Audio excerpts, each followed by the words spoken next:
vie politique ya République démocratique du Congo eza mouvementé, eza yakoningana makasi. Bongo ezosalema na ba acteur politique mais aussi na ba formation politique moi ebele au baza na kati ya makambo wana oyo eza kosalema na kati ya mboka na biso. Parmi ba parti politique mangomba ya politique wana ezali démocratie chrétienne oyo ekambemi na Diomi Ndongala Eugène bino nyonso boyebi yango wana toye mpona kosolola na moko ya bakambi ya parti politique wana démocratie chrétienne oyo akomeka kopesa biso makanisi ba stratégie na bango musalo bazali kosala sur terrain par rapport na politique na mboka na biso yango wana. Votre opinion et s'est déplacée pour Nakoya kosolola na ndeko Yvon Mundadi Oazali, président interfédéral, topé gouverneur ya Kinshasa, na kati ya Parti démocratie chrétienne, yenda tali yango awana ngumba mokonzi ya Kinshasa, ndeko Yvon Mbotene. Mbotene ndeko. Tozane sengo ya koya kolanda yo pona kosolola. Alors, Yvon Mundadi na kati ya démocratie chrétienne, okota mlongenge nini? Bon, nakotanga lokola politicien nyonso tout ndenge azalaka na baambition politique. Nakotaka ngo mpona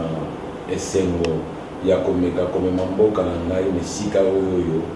na monaki ekoki kokoma par rapport ya constance ya président na ngai. Boyebi président na ngai azali moko ya moto oyo apesa biso bajeune mingi goût ya kosala politique. Donc asombama te andima makambo ebele pour Namboka. Et voilà la raison pour laquelle pour ça kanali nazala moko ya baye kokota na kata démocratie chrétienne. Mingi balobaka bongo aya koti président na biso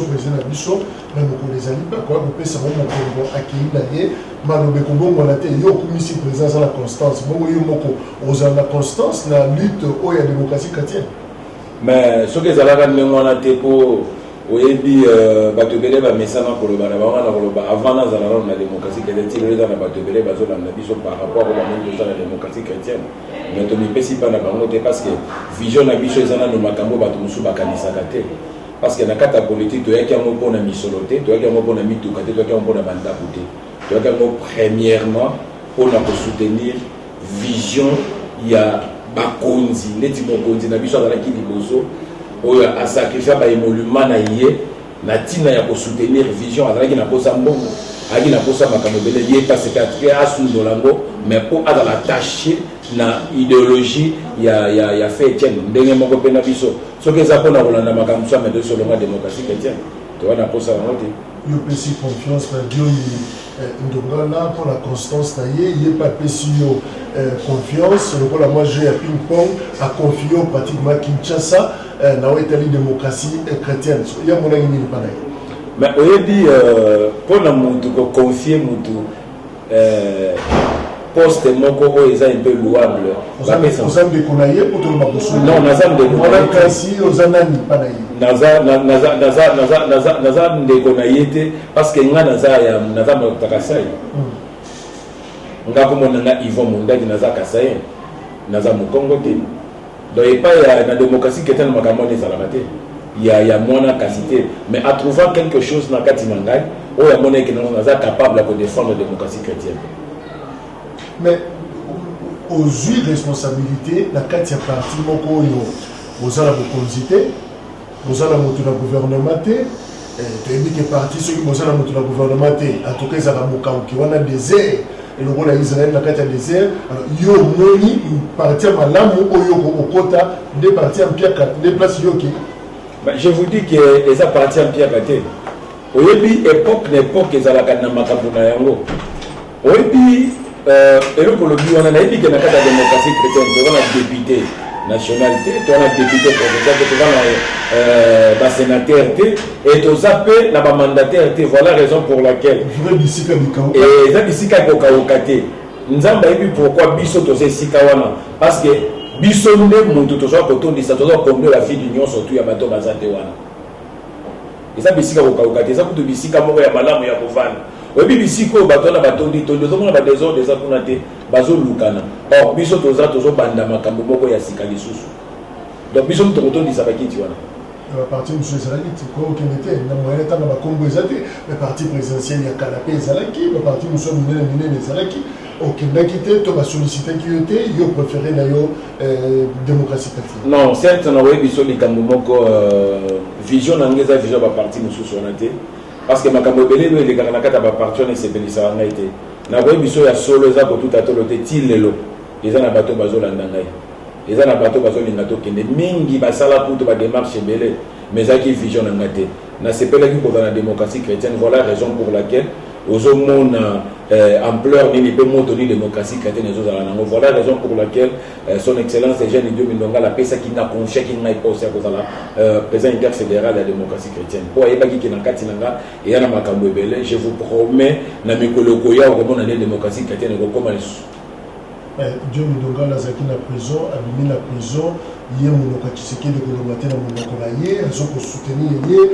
mobele kombo ya Tshisekedi mazozwa mpe eloko moko te azoganye eloko te. Est-ce qu'il faudrait-il continuer kaka kolanda leader wana parce que finalement en termes de rémunération et ya bénéfice ya combat oyo aza kosala ni n'époque ya Tshisekedi ya tata ni n'époque ya Tshisekedi ya mwana eloko moko ezochange eza te ndeko nani toyebi so azoganye eloko moko te. Pardon? Nani toyebi so azoganye eloko moko te. Moto akoki kolanda moto oyebi tomesana mabe mingi na mboka na biso tolanda kaka moto soki azopesa eloko. Or olanda mpe moto yono moto azopesa ye eloko. Donc Diomine Ndongala azomema ebele auprès ya famille Tshisekedi ti lelo na nyonso to azosala ngai nayebi si yo omoni moto azalaka presse mpo bafuta ele mosu afutamaka na salaire moko ya malamu mingi te. Maintenant azosala nayebi ke kala mingi te bandeko baza na kimia bakokamwa makambo démocratie chrétienne kozala ndeko Diomine Ndongala. Alors tolobela likambo etali yo na Kinshasa, démocratie chrétienne de Kinshasa. Est-ce que parti a yebani pendant la carte Kinshasa 24 communes on a rappelé yo est-ce que vous avez mis ça partout? Deux ans parti à commune moko, parti à quartier moko, mais qui s'est fait caca na mololengo ya kolobake ngam tu nazo gérer Kinshasa mobimba. Mais est-ce que Kinshasa est exact partout? Tu es à moi quoi moko? Na ebisio question na yo c'est qui singa mingi pepe singa sengo mingi démocratie chrétienne za parti ya qui s'est fait za parti ya moko ya mokete na émission na kata Kinshasa mobimba isika nso tozo kende okokuta toza na ba membre na biso ba fidèle na biso ba vandaka soko tambolo na ville ya Kinshasa mobimba okomona ba drapeau ya démocratie chrétienne za presque partout et ça na ba parti muso ba beta katolo wa okomona bazaka na mo ba commune moko na mo ba quartier moko mais biso toza presque partout. Donc tous les preuves sont bannis au tambola au commun na musalo tous ça actuellement na le pango moko to iko tambola ça on a drapeau de démocratie chrétienne. Donc ça partie qui s'est fait déjà parti ils ont implanté na ba commune union sur ba quartier union surtout partout au commun na biso. Mais la changu bosali activité to ba ko lobela o ya lemba marche bosalaki mais tant bokendaka vers population o ya ça mon appel aventure belé le parti politique expérience sur le Congolais depuis 1990 en parti politique nous avons accéléré le contraire à ça boye bisaka batuni pour bolonga bango pour convaincre bango message clé za kanini pour convaincre oyebi eloko ya malamu mingi pe malonga mingi na démocratie chrétienne ezala no respect na valeur oyebi tango boza na leader oyo aza na valeur ya makasi même soki banga baswa bameka kosuye réputation na ye valeur na ye baka ko réussir to oyebi kombo Diomine Ndongala eza lokola eza eloko moko ya valeur na kati ya bato mwa loko tokendaka non avant kobana moto soki atuni oka boza parti soki démocratie ya Diomine Ndongala bi non papa wana nalingaka ye naza kosengana kota na kati ya parti na ye. Voilà la raison pour laquelle na kata Kinshasa partout tozo tambola donc tozo yamba malamu musala ezo sala malamu lelo parti eza komata eza vraiment likolo donc toza na langage to ebisaka bango eza ki to pousser boto par rapport ya eloko moko mais to totalise ba valeur ya démocratie chrétienne. Mais on vous savez na chango zelimi. Non, autre ça qui juste en attendant, oui que vous êtes sans le savoir que non, ils ont mis le BD président Zalakité, président Zalaki si comme il y a parti maintenant Mabimi et Zalaki première sortie na biso face à la population à solo la bango ayebi sa bango il y a tout ça la tourner il y a 4 districts millions surtout to Zalaki na Tchangu mais si vous to ke na Moamba pe Moamba to kotamba to ke ne ba côté mususu vous avez l'expérience pratiquement le mouvement de libération du Congo MLC oyo no konzira bango Zalaki na Boloko lokola MLP ya Franck Diongo YPR moko afana na Boloko ndenge moko na bino na démocratie chrétienne mais ndenge démocratie chrétienne ezalaki avant Boloko Nandenge kozala siko. Est-ce que vous avez vraiment décollage était? Est-ce que makambo fungwami malamu to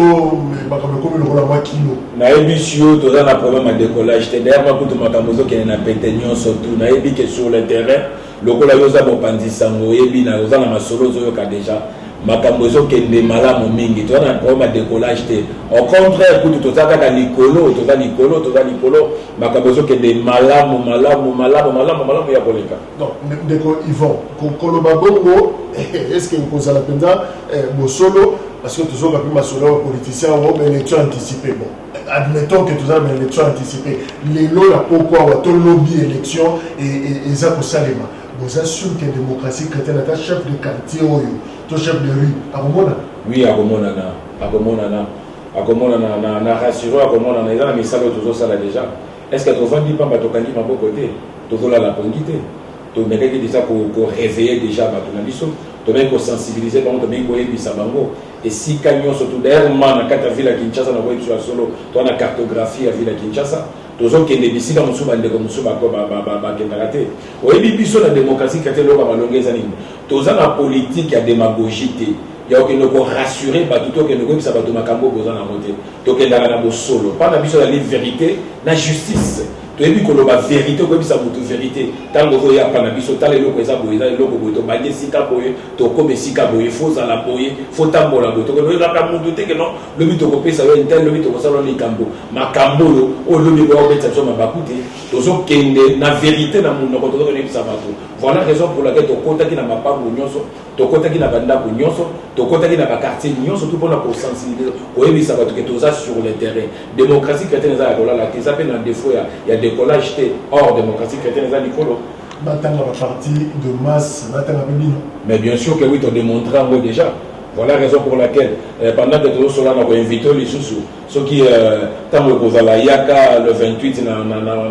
na mwamba na bourdonnier okomona yango donc toza mpona likambo ya koloba te nakoyebi soki pendant que tozotambola tozali na marche na biso kobandaka na bali na rond point ndenge kaka tolataki ya pamba mais okondima te bato baye kotonda ebele e bato baakompagne biso majorité ya bato totambolaki na bango eza bato kuto toyebi bango te e na nzela tokende osala baadhésion bafiche d'adhésion ezopesama wana tokesala baadhésion banimero batelefone oza bato ebele bazobenga ti lelo bato ebele bazobenga bazoya donc toza na problème oyo te soki bangi batanga baparti ya masi biso tozali mais souvent marche en mosele ke oni non marche tozalaki juste mpona komeka kosensibiliser bato toza na milulu oyo ezali le 28 na bourdonnière na lemba 28 novembre oyo na avenue Kikimi numéro 21 donc na super lemba face ya stati ya Igo Tanzambi totambolaki mpona koyebisa bato voilà mwana mboka Eugène Diomi Ndongala aza face à la population moama po tomeka koyebisa bato tokozala tobandaki na rond-point Ndaba totamboli toye kosuka ti na lemba foire mais pendant que tozotambola vraiment kosentir que non toza parti ya masse et tant que tobandi kotambola wana tozalaki na batracte tozokende opesa bato tokende osensibilize bato mpona koyebisa donc le 28 novembre tokozala na mwamba eleka iva malamu mingi ya koleka mais pourquoi choix ya mwamba bomonaki kwa mosusu te ya capitale no profere na mwamba na lemba précisement non choix ya mwamba ezalaki déjà ntango tozalaki na ntango bato ebele afo tokende na ntango bayebisa biso bimia mpo nini boponi ntango mebokika na mikono oyebi nakoyebi so bosolo moko ya kotonga motu te oyebi bapoliticien mingi oyo bazalaka na problème ya popularité soki balingi babanda makambo na bango bakenda kobanda kaka na ntango baluka point moko mpo bato baya alors biso place bakenda kobanda na pascal to na quartier mais biso tokendeki na pascal to na quartier te tobandaki na mikondo esika oyo bato batika baignora bango c'est là oyo biso tobandaki alors na mikondo kutu ezalaki ya malamu mikoleka toprometaki bandeko soki ntango tozolongwa na mikondo tokokende na mwamba tokobanda na lemba yango wana tobandi yango toponaki kwe wana soki mpe tolongwana tozokende mbala moko na mikunga eloko nyonso kati omidongala boyebisaka na lemba akoyebisaka na mwamba bayoka te oyebi expérience oyo Eugène Diomi Ndongala aza na yango eza bapoliticien ebele te baza na yango omoni Diomi Ndongala aza moko ya balider charismatique oyo amesana kolobaloba makambo ya pamba te oyo amesana kofunda te oya mesana kolela lela te mais ayaka na mosolo aza na expérience oyo peuple congolais politicien nyonso to aza jeune il faut acquérir quelque chose epa na ye aza na maloba ebele na kati na ye waboyi koloba aza na expérience oyebi mingi bazotuta tolo lelo bazobimabima wa baleka na classe jeune do mindongala baleka na classe na ye oyebi moto ya vanda na classe vraiment ya Etienne Tshisekedi wa mulumba nana azalaki mpena soldat na ye oyo azalaki mpena lieutenant na ye ya makasi c'était jeune dio mindongala bato mosusu toyebi bakombo na bango totanga kombo te po topesa bango tite te bayande na casquette ya nsima ya dio mindongala na nsima ne yango lelo bakombo osala bakombo basala na wana toyoka dio mindongala na likambo ya soldat te mais toyoka fayulu na likambo ya soldat du peuple. Bon, oyoka ye po ye moko binote héritier Etienne Tshisekedi. Je ne crois pas. Nga na zone ndima yango te parce que na ko biso lelo likambo moko peut-être nga mosusu oyebi te tikanga na biso nga naza parmi ya bato naza combattant oyo na banda kala na libota wana soldat du peuple yo soko ye na sima ya moninga amemi yo okoma soldat du peuple nde na sima na ye non eza maloba te oyebi eza maloba lolendo oyebi bato balinga koloba mpo bayeba bango mpo bamona bango mais badio mindongala baza bato ya bacomportement wana te ya kolobaloba te mais misala na ye sur le terrain soki ye mpenza azalaki ndenge wana omoni bakombata mingi dio mindongala mpo balunga kolongola eloko ezala na kati na ye me balongoli yango te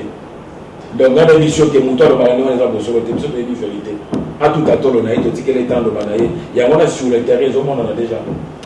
dio mindongala mwana Etienne Tshisekedi wa mulumba Fayulu Martin mwana Etienne Tshisekedi wa mulumba Tshisekedi Félix mwana Etienne Tshisekedi wa mulumba nakotanga ba misusu te mais eloko nini ezosala ke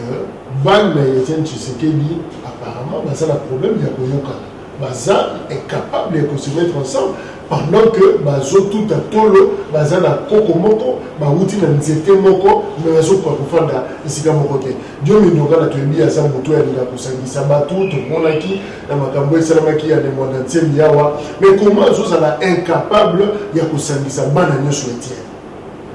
oyebi ndeko eza na bana mosusu oyo boti bana eza na bana mosusu bana mutu mangongi balingaka koyoka te mais nalingi nazonga mwa nsima moke mpo nayebi so likambo naloba no likambo na kimia nyonso to oyebi na epoke oyo fe Etienne Tshisekedi apretaka serment nani moto akotisaka tapi omonaka wana nani moto asalaka badémarche nyonso to nani moto oyo asala ete papa atelema aprete serment c'était Eugène Dio Mindongala ezalaki soi-disant bacommandant du peuple wana te na moment na bango bazali na kati ya ndako oyebi risque nini yango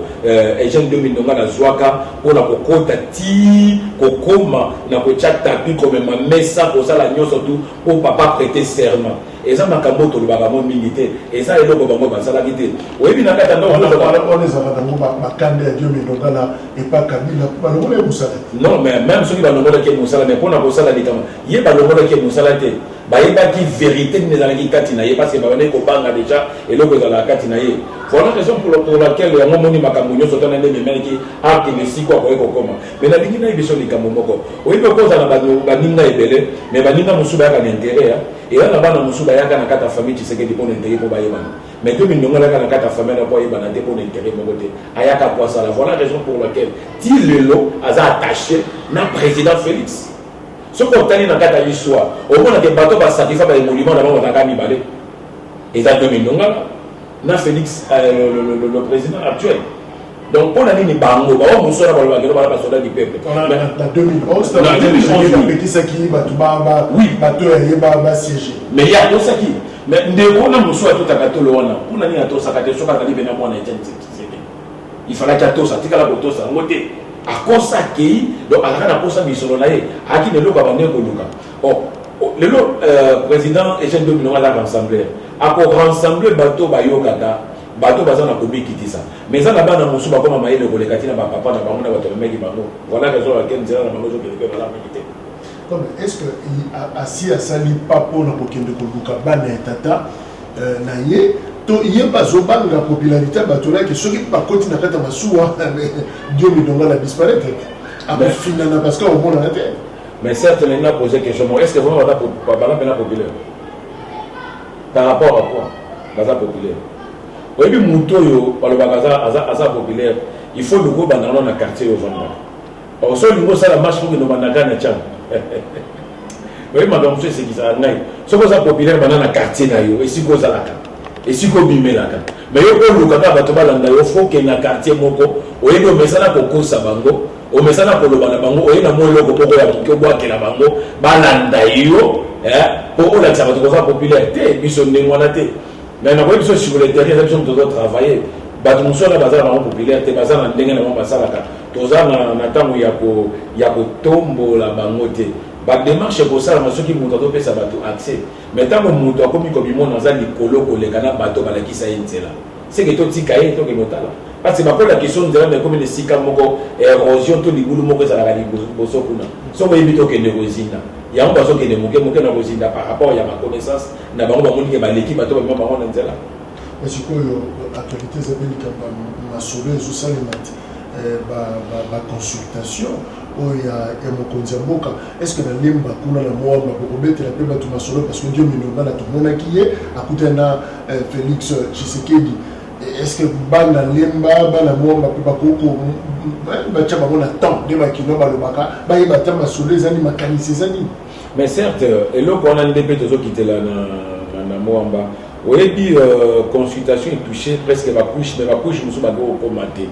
Et ça manque il y a ma solo to rebeta là-bas dans mon oui pas te bérer tant qu'on va consultation bandaki ba mona comme le ko les ama sapo le ko les ama on ka ma solo mo ka mike ba comment comprendre lire comment comprendre que non ma solo ça il y a kovanda et ça manque il y a ma solo oh son excellence et jeune de binonga la kobeta contre face contre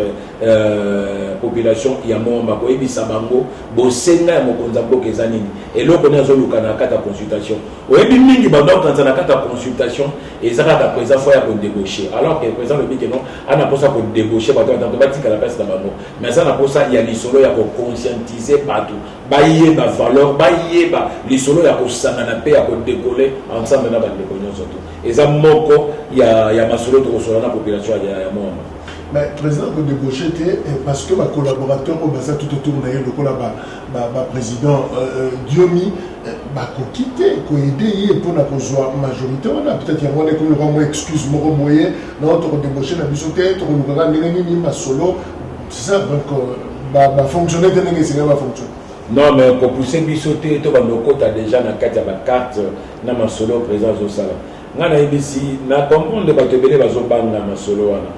Bazobana moko ba ibisuka na yango te totala kati suka na yango soki malobebele bato bazolo baso moko na raison boyebi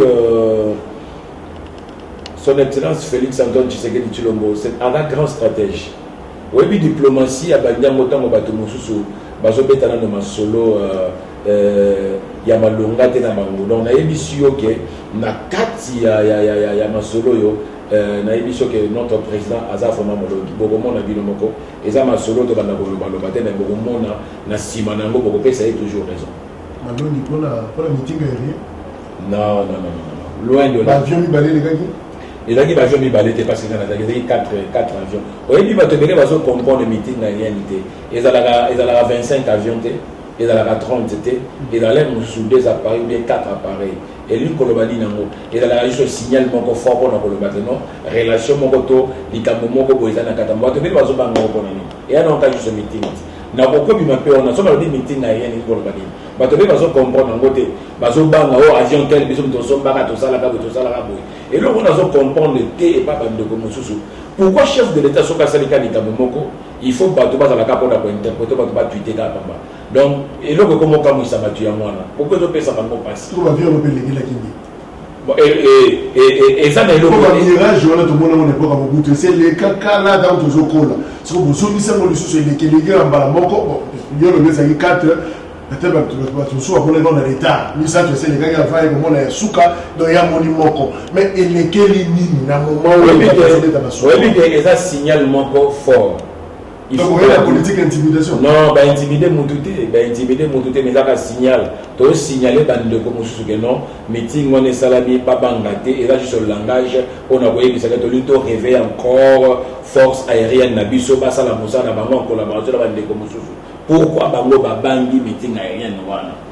Est-ce que bayebisaki bango ke bayaki po ba bombarder motu, bayaki po ba enlever motu, bayaki po ba sala motu makambo mosusu, to bayebisaki bango ke no meeting elingi koloba ke non faut kotanga komba bato basomba basion, to bato basala na sala boto na sala boy. Eza juste meeting aérienne, eza ko bangisa motu te, eza pour langage akoloba ke to na collaboration na batel na bande hotel. E bangisa motu te. Eza zaki na moko eza zaki na suki ça. Donc le but de mirage, mais maintenant la solution n'est pas qu'à suki ça, oui que tu as un avion pour suki ça. Et quand on appelle suki ça, il y a un problème. Mon côté, mais pourquoi ils ont bâti ça bateau? C'est parce que tu vas se poser la question de Ganayo. Et banque ici bateau pour l'année, pourquoi on le bise ça bateau? Meeting où on a pas. C'est pas tant sous consultation, oui. Sur le débauchage et s'inviter, bon, le bibo, de comme sous le FC, ça vient avec politique de muscles. On va dire qu'on va intimider, qu'on dit que ça va avion, tant que tu vas faire meeting, il y a un bateau, il y a meeting, il y a un terre, et comment peut-être que Bolingi, bon entourage président, notamment Mokambi Nabino, est-ce que Bolingi va blaquer sa présence, il y a force. D'accord. Namboko, dans la salle politique, il y a un muscle. Oui, que tu vas pendant 18 ans la politique des humeurs. Où ça les la humeur et non la politique. Bananyango ba mesana pour ça la politique à Bamiske. Et ça Félix T. Je vais vous dire une chose. Au moins tous un peuple moko béni à beaucoup dans la mokonzamboka tel que notre mokonzamboka tozanaï. Asa président moko ya Kimia, asa président moko ya avec linga sangisa avant d'ataper ayokaka. Mais natanga katombe ko mona ngote oyebi tanga kanisa ki soko meko lo baka likambo mokie ngayo nazo ebisa yo a on avandi a on akanga mi combien de fois juste pour na kopesa juste opinion na ngai nakanga combien de fois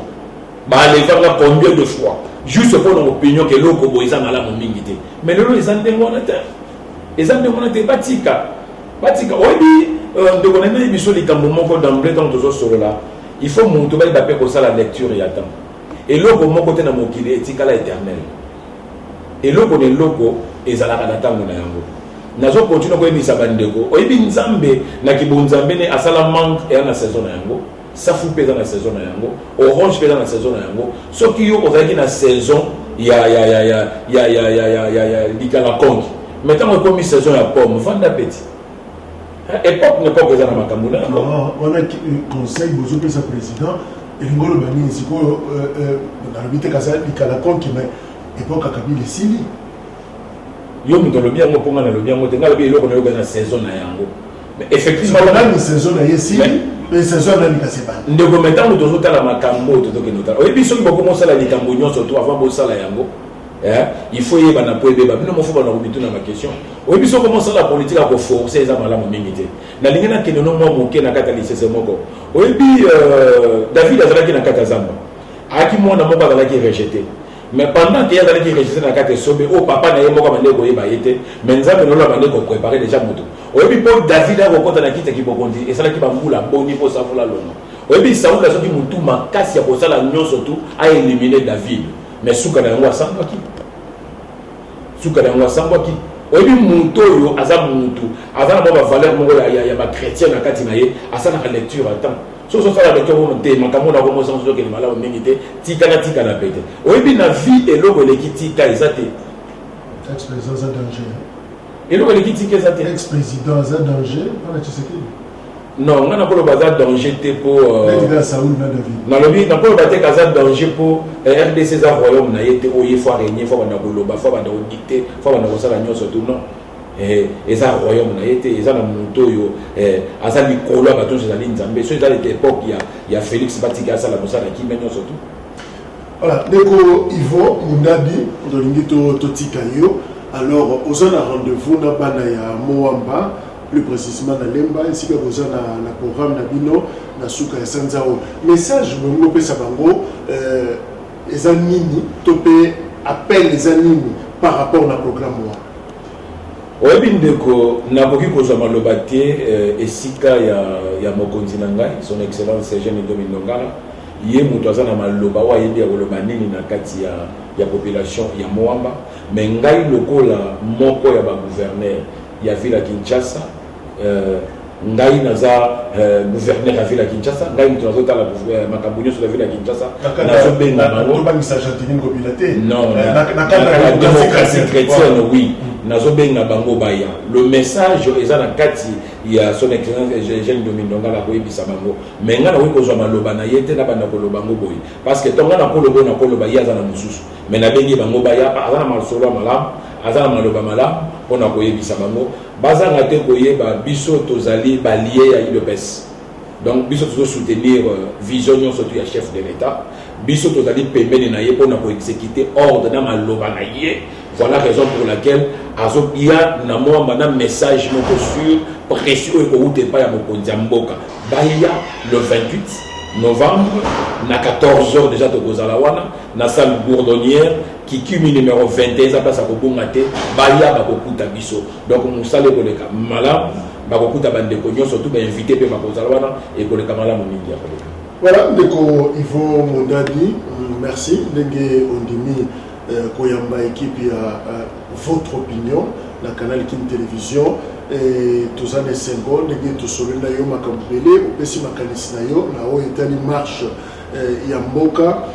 to remercier on a rappelé que vous allez président interfédéral ya Kinshasa démocratie chrétienne à la ville province ya Kinshasa ya moto zobenga yo gouverneur il y a ville à Kinshasa dans le cadre de la démocratie chrétienne. Encore une fois, merci.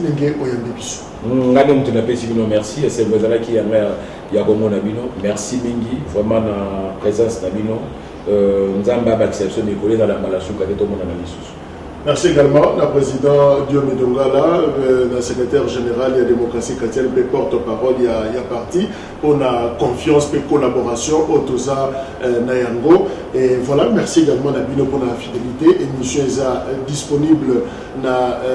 chaîne YouTube, il y a Canal King Télévision. Et encore une fois, Tokuta Nabino, le numéro Oyo Ezali Koya. Merci. Au revoir.